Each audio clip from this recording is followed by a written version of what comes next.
Hey, it's Puueds, and have you been to a rave before? No? Well, it is pretty awesome. Here's some footage of it in the background while I just kinda speak over it. It's got everything Geometry Dash has: pulses, good music, and of course you can't forget the epilepsy. Although, if you are under 18, you can't really come to one.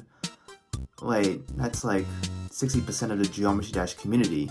If only there was a rave that was kid-friendly. Oh! When you look back at some of the recent effect or design levels, there's a few levels out there that are themed around a rave or a party. If you've also been keeping up with 2-player levels, you might know of a level that recently came out called To Tango by illybwoy, Viot, and pocke. This is a trend that's one of many that captures the recent early update reminiscent trend. It encapsulates the storytelling and variety of 2.0, going hand with mechanics in early 2.2, and nostalgia of classic levels in early 2.1. And it does a really good job at that. Alright, you got my opinion now, that's the end of the video. Wait, stop! He's lying! Keep watching! Anyways, this is the second level review video, and it'll be on To Tango. If you haven't watched the first one, which is on Fair Morning, and I highly recommend you do, we'll be going over the visuals and the gameplay, as well as how it succeeds on what it wants to do. If you want any levels for a future review, leave a suggestion down in the comments below. And also, if you like watching this video, hit that like button, comment, and subscribe. It helps support the channel bit by bit, and I appreciate it a ton. Totango was made as an entry to Gecko's and Leah's 2-player contest, which is pretty cool to see more 2-player levels getting popular to build, especially thanks to the 100 new gameplay features that 2.2 added. When this level came out, I had a few friends who were all over it and liking the crap out of it, and I gotta say, I am one of those people as well. But of course, before we get into reviewing it properly, who made what? Well, it's actually a mix between the three, where illybwoy and Viot handled their own parts, and pocke helped finish the decoration of the end. Basically, Viot made the first 16 seconds, illybwoy made theirs up to until the rave duel, which is then made by Viot, and after that the rest of the gameplay is made by illybwoy, and this bit is decorated by Viot, and pocke helped decorate the rest of the level to finish the entry in time. But if I didn't really explain that, you can't even tell who made what because the variety of everything makes it all look so cohesive. Visually, To Tango is an awesome traditional design marvel. It calls back to the vanilla yet nowadays novel use of objects as they are. This style always happens at the start of every update, but we've now reached a point where the current young adult generation of Geometry Dash have a particular fondness for 2.0 to 2.1, and the level calls back to those eras in a very genial manner.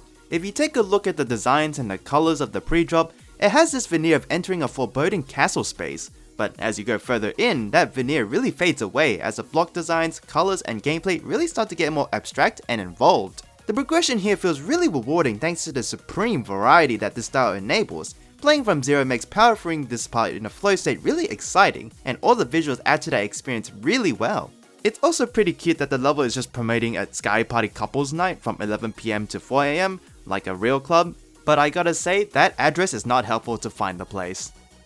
I don't think I really got the right place. The rest of the level then takes that build up and subverts what we expect with how the level was going to progress, with a burst of bright, saturated colors and nearly everything being alive. If there's something there, 90% of the time it will move or animate back and forth. And this really develops the gameplay, where you're jumping incessantly, running on piano keys, hitting note blocks, and going right up and left almost maniacally. The lean into Geometry Dash's visual style from the main levels really lends itself to justifying all the abstractness and whimsy. It's really cute, and in a way, you can imagine this level fitting in-universe as an awesome locale for monsters and icons to just party. When you get to the rave duel drop, it really does feel like a rave. There are lights going up and down everywhere, a monster center point just vibing with light sticks, the overall pyrotechnic work, and the architecture screams just using the locale theming to deliver a rave people want to go to. As weird as a castle setting may be for a rave, it's actually pretty cool as hell and not really that weird. Raves can take place at pretty big venues, but they can also take place at warehouses, or McDonald's, or literally just outside if there's enough space. And a castle rave has actually happened, apparently in 2023 in Belgium called D&B Castle Rave.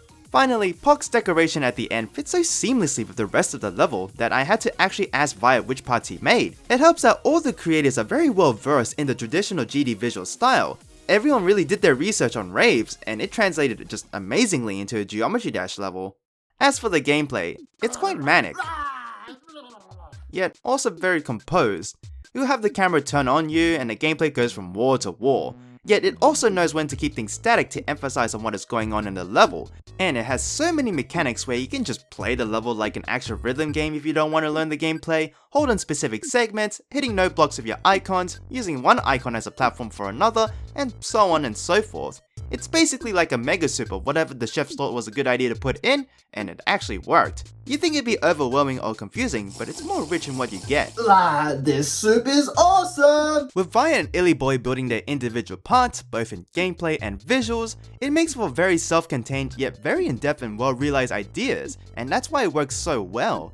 You can't really get this by delegating someone to do the gameplay and someone else to do the visuals. At least not as easily.